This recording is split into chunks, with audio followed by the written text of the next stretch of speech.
સાસુ છે ને બહુ ભયંકર છે. કેમ? સાસુમાં એવું તો શું કર્યું?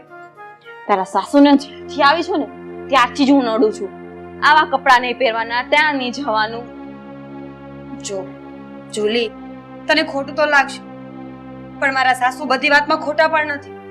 હું માનું છું કે અમુક જગ્યાએ તને વધારે ગુસ્સો કરતા હશે, પણ સાવ ખોટા નથી.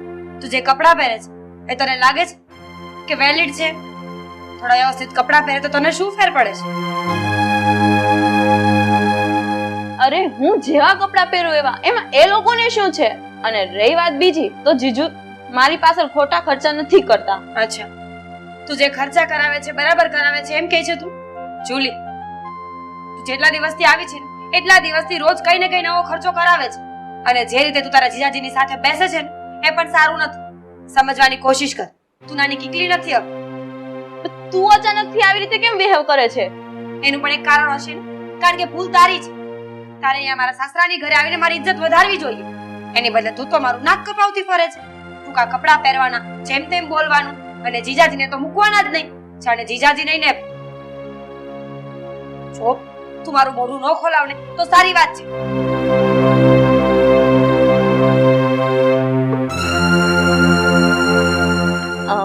દીદી સાંભળ ને, મારે તને એક છે ને વાત કરવી છે.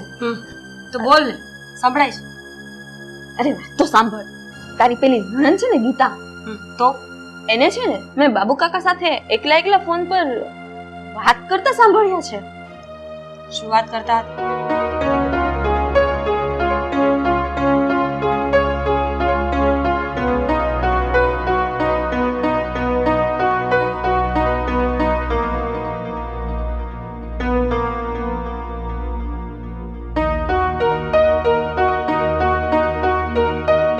સાચું કહે છે ને તું? હા જુલી, જો જ્યાં હું બધાની વચ્ચે લઈ જઈને દૂધનું દૂધ ને પાણીનું પાણી કરું, પછી બધી જ વાત સાચી નીકળશે ને? હા, મેં મારા કાને સાંભળ્યું છે. ઠીક છે, ચાલ મારી સાથે.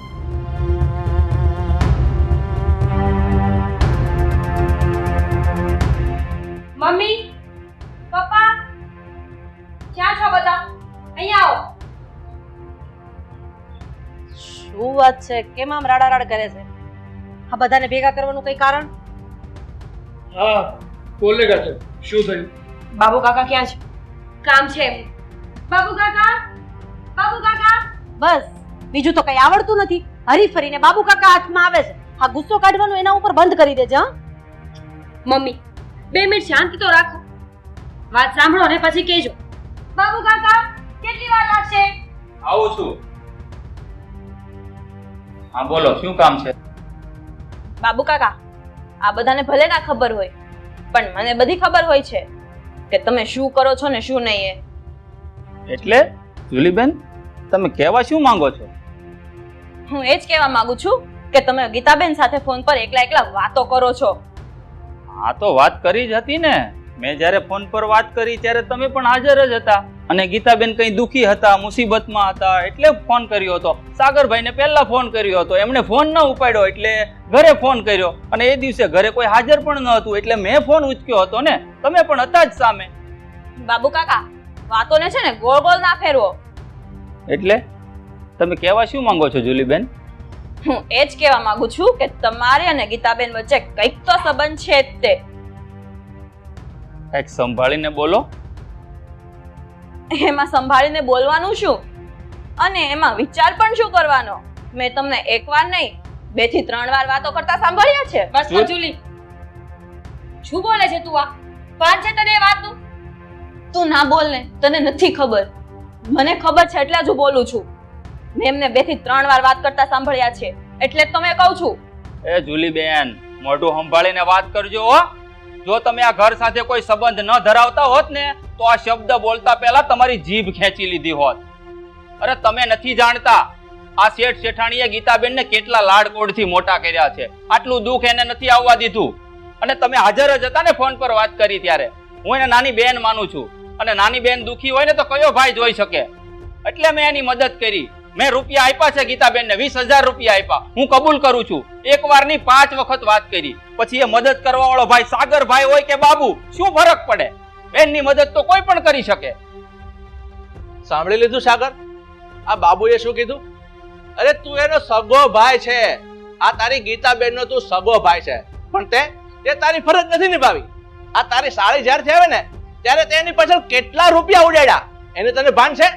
અને રહી વાત આ બાબુની, એને એની મહેનતના રૂપિયા ભેગા કરેલા 20,000 એ નાની બેનના હાથમાં આપી દીધા છે. અરે તને તો હવે શરમ આવી જોઈએ. અને ખબર છે ને, આ આપણા ઘરનો નોકર છે, છતાં પણ એને એટલી બધી બેન પર ભાવના છે. અને તું સગો ભાઈ થઈને સાલો નીચ થઈ ગયો છો. જોયું બેન, જીજાજી મારી ઉપર એટલો ખર્ચો કરે છે તો આ લોકોને કેટલું ઓલું થાય છે. બસ હવે એક શબ્દ બોલીશ ને તો એક જ તમાચો મારી દઈશ. શરમ નથી આવતી? અત્યાર સુધી મને એમ હતું કે નાની છે, ઉંમર ઓછી છે, બાળ બુદ્ધિ છે, પણ આજ મને ખબર પડી કે તું ધારે ને તો આખા પરિવારને વેરવિખેર કરી નાખે એમ છે. અત્યાર સુધી બધા સાચું જ કહેતા હતા, પણ મેં ક્યારેય કોઈની વાત ન માની. સારું, સાચી ભૂલ આપણા લોકોની છે, અને તમારી તો ખાસ.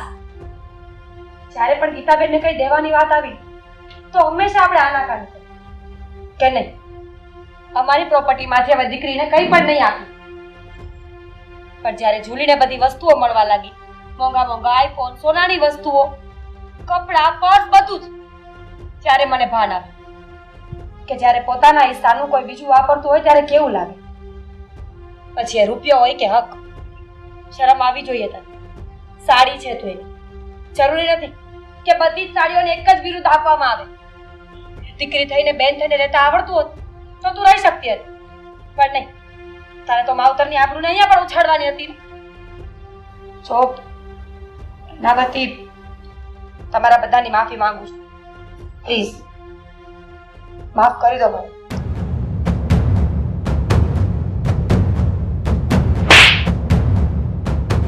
અમે તો જૂના જમાનાના કહેવાય. અમે તો 4 દિવાલની વચ્ચે રહેવા વાળા. અમારે જમાના સાથે બદલાવવું જોઈએ. આવા જમાના સાથે બદલાય કે જેના ટૂંકા કપડાં છે એના આવા ટૂંકા વિચાર પણ છે ને હલકા વિચાર પણ છે. જે અમારા ઘરના નોકરને અમારા ઘરની દીકરી સાથે ખરાબ સંબંધ દર્શાવે છે, આને તું તારા સંસ્કાર કહેશો? હા, અરે શરમ આવે છે મને તો તને એક દીકરી કહેતા. દીકરીનું નામ પડે ને, જા જોયા મારી ગીતાને, એટલે તને ખબર પડે કે સાચા અર્થમાં દીકરી કોને કહેવાય. અત્યારે એ બલિદાન આપે છે, દુઃખમાં છે, એમ છતાંય ધારે ને તો એના બાપના ઘરનું પગથિયું ચડીને લાખો રૂપિયા અહીંયાથી લઈ જઈ શકે એમ છે. પણ ના, એના નસીબમાં જે લખ્યું છે ને એને એનું નસીબ ગણીને જીવી રહી છે અહીં. અને તારામાં જો જરાક પણ તારા મા બાપની આબરૂની પણ પડી હોય ને તો ફરી પાછી આ ઘરમાં ક્યારેય પગ નહીં મૂકતી. અને મૂકે ને તો આખા કપડાં પહેરીને આવજે. હવે હું મારો સંયમ ગુમાવી બેસું એ પેલા